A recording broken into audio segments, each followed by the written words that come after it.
All right, everyone, welcome back to another episode of Behind the Grind. I am here with Matt, the Steamroller Frevola. I got an upcoming bout against Frank Camacho. Matt, how you feeling, man? Doing good, man. Just finished up a great fight camp, and we're getting into fight week now, and I'm ready to cut this weight and then have some fun. How is the weight cut for you at 155? It's never easy, but we always get it done. So Right. we're right on schedule. Definitely, man. It's gonna be a good one. I can't wait. Really, one of the highlights of the card. So walk me through your martial arts journey up to this point. From when you first decided that you were gonna do this, and this is something that you wanted to pursue to up to this point.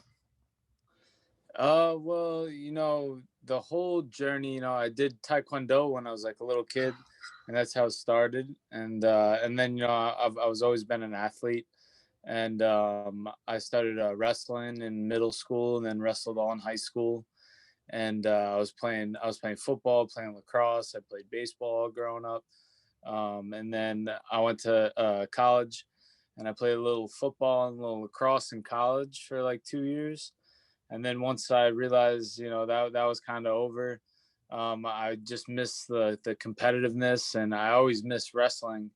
And one of my buddies, introduced me to Brazilian Jiu-Jitsu, and then I started training with Matt Serra and getting into Brazilian Jiu-Jitsu, and then I moved down to Tampa, Florida, and I linked up with Matt Arroyo down there, who was on the Ultimate Fighter Team Sarah back in the day. And I walked into that gym, and I was like, yeah, I wrestled in high school. I got a little jiu-jitsu background. I'd like to fight one day.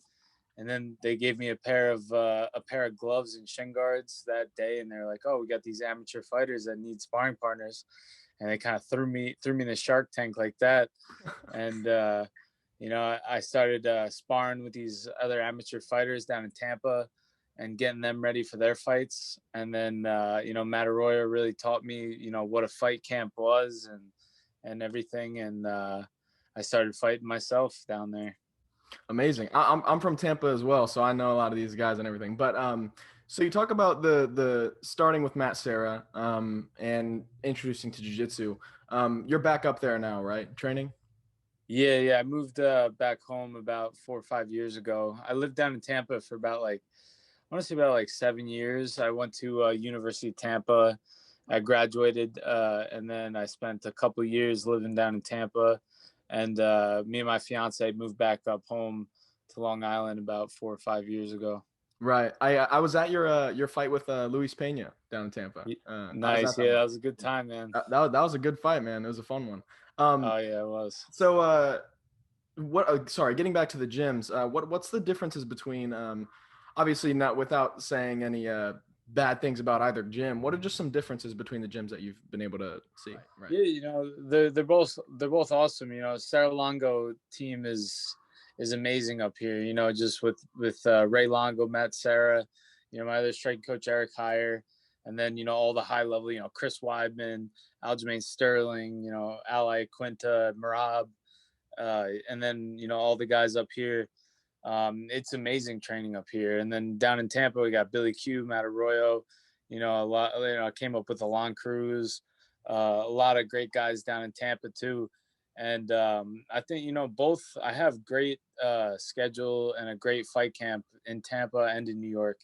And I think the way that I split it up is, sometimes if I'm in one place for too long, I get a little comfortable, I get a little complacent, and whenever I feel like that's coming, I kind of make a switch and switch up the coaches, switch up the environment, switch up the training partners, and that kind of just keeps everything fresh and keeps me on my toes and keeps me growing. And I'm also starting to add in Vegas now. I've got a great camp in New York, home in Long Island. I got a great camp in Tampa, Florida, and now I'm starting to kind of develop a camp out in Vegas. So it's between those three spots. I love it, and I'm always trying to get back out to Tiger Muay Thai in Thailand. I've been out there a couple times as well, and it's paradise out there. That was gonna be one of my questions I was gonna get to. So you spent some time in Thailand, right? Can you kind of explain what how different the environment is for martial arts there? Oh, it's amazing out there. It's a way of life. I go out there and the Thai people. As soon as you say you're out there to train Muay Thai, they love you. They're like, oh, Thai boxer, Thai boxer. Oh, yes, yes. Then they love you because that's that's their pastime. Mm, Over here in America, it's like baseball, but everything. But out there, it's Muay Thai.